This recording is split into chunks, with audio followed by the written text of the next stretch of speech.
Hello and welcome to my review of The Bad Batch. So The Bad Batch is a continuation slash spin-off of Star Wars The Clone Wars cartoon series, which was a cartoon series based on the Star Wars movies, specifically the prequel trilogy that originally aired on Cartoon Network before moving on to Netflix before finally finishing up on Disney+.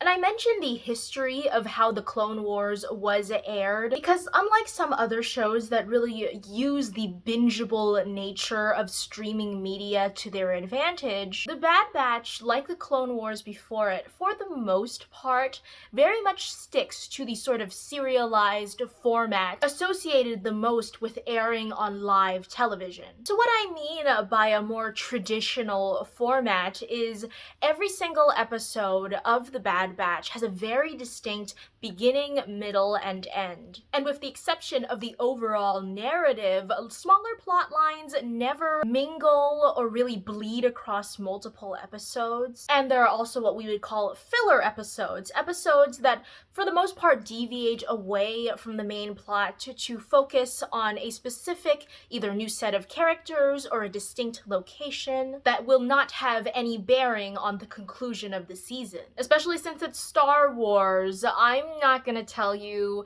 if you're gonna enjoy the filler episodes or not.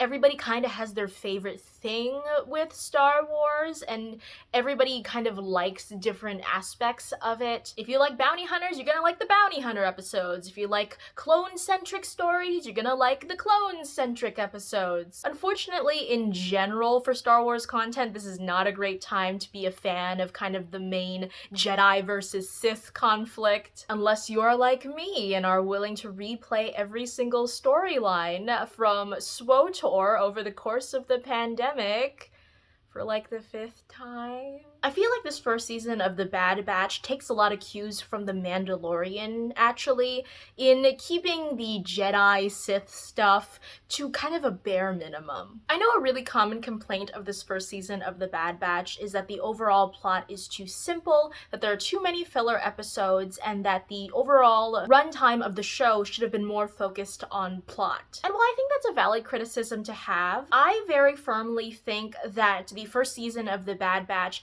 gave enough time to tell the story it wanted to tell. The overall story is not super complex, but let's be real, no mainline Star Wars story has ever been that complex. I think there's a popular perception of space operas having really detailed plots that get into the nitty-gritty of everything that's going on, but that's actually always been more science fiction's thing. And while space opera as a literary genre can be a lot more diverse, when space opera is performed, or I guess in this case animated, it tends to be more about grand gestures, sweeping emotions, often with very high drama but universal themes. And The Bad Batch really does do a good job with those overarching dramatic elements. It is literally brother against brother as the new empire and a nascent rebellion are like colliding towards the start of a civil war. And so with the characters of the show, obviously for the Bad Batch themselves, it was a little hard at first to not think of them as one singular unit as opposed to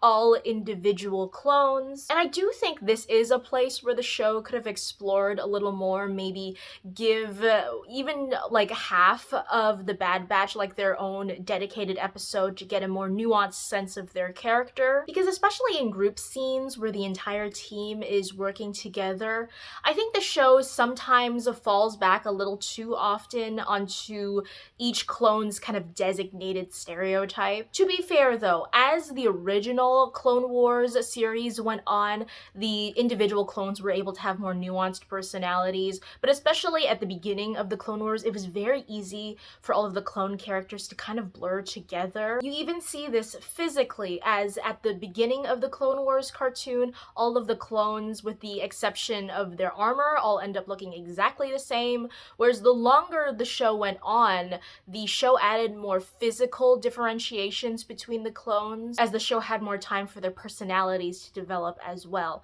Whereas in the Bad Batch, all of the Bad Batch clones all start out looking looking physically different, but they're a little more, like I said, rooted into kind of team stereotypes, whereas the clones in the original Star Wars, The Clone Wars, didn't have that problem as much. And I'm not saying that you have to throw out character archetypes completely. I'm just saying that if the characters are never out of their comfort zone or thrown into situations that really focus on them and their character and are allowed to kind of explore different situations, that they're going to become a little one note. And now on to Omega, the newcomer of the group. I mean, really, all of these characters are going to be new to you if you have not watched particularly the final season of Star Wars: The Clone Wars. In that final season, there was a couple episodes dedicated to introducing the Bad Batch as sort of a backdoor pilot for this spin-off. But Omega is a new character introduced in the Bad Batch. And man, kids never get a break in Star Wars because nobody liked her.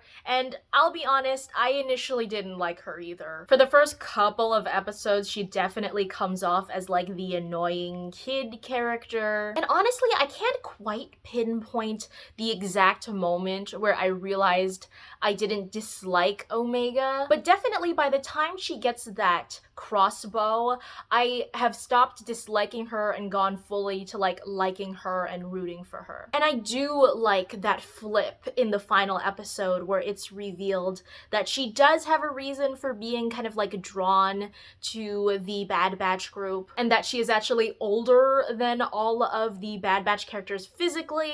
It's just that she's naive because she has spent her entire life in a lab. Echo is the Bad Batch clone whose personality we are the most familiar with by pure virtue of having been around the longest. I mean, at least if you've seen the original Clone Wars cartoon, which is why it's almost kind of shocking how little this first season used him. And we have a couple different returning characters, and I say returning characters with a slight asterisk because these are only returning characters to you if you've seen their other respective Star Wars properties. We have Kanan/Caleb, and as well as Hera and her family from Star Wars Rebels. We have Fennec Shan from The Mandalorian, Cad Bane from the original Clone Wars series, and Saw Gerrera, who was in both Rogue One and the original Clone Wars series, as well as Gregor and Rex, two original clones from the original Clone Wars series. No, I am not counting video game appearances because especially if we count Battlefront 2, the Lego games, and that one mobile game, we're gonna be here all day. So I am only counting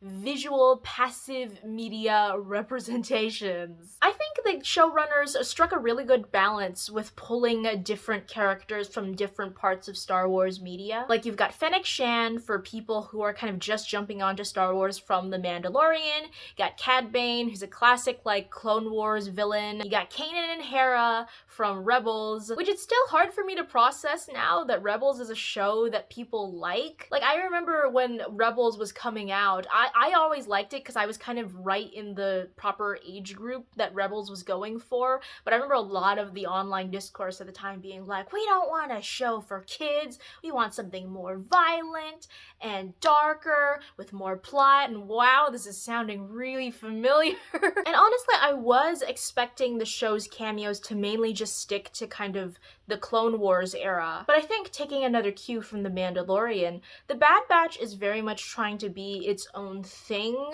in the same way that the kind of animated section of the Star Wars universe, or even like just the Disney Plus section of the Star Wars universe, is trying to be its own thing separate from the mainline movies. Unlike Rebels, which at the time, I think it was perceived as being a little bit more riskier, creating a cast of totally original characters, disconnected from the mainline movies. They kind of had to do the Obi-Wan, Leia, Darth Vader kind of victory lap to keep in kind of the people from the mainline movies. Although, this is still only the first season, so I wouldn't put that totally out of the running just yet. So overall, I liked The Bad Batch. I didn't love it, although to be fair, I have actually never been that big of a fan of the clone-centric side of the Clone Wars, or rather the Star Wars animated universe, I guess. Dave Filoni's sandbox, if you will. This is Dave Filoni's world, we're just all living in it. But for someone who has never been super drawn to the clone-centric stories, I was worried that, yeah, like a spin-off show about just all clones all the time was gonna be super boring for me, and I ended up liking it more than I thought I would. Let me know what you thought. Have you seen The Bad Batch? Did you watch the original Clone Wars cartoon? Did you watch Rebels? Are you maybe a Resistance fan? One of these days I'm gonna make a video about Resistance. That show was something. But until then, I will see you next time.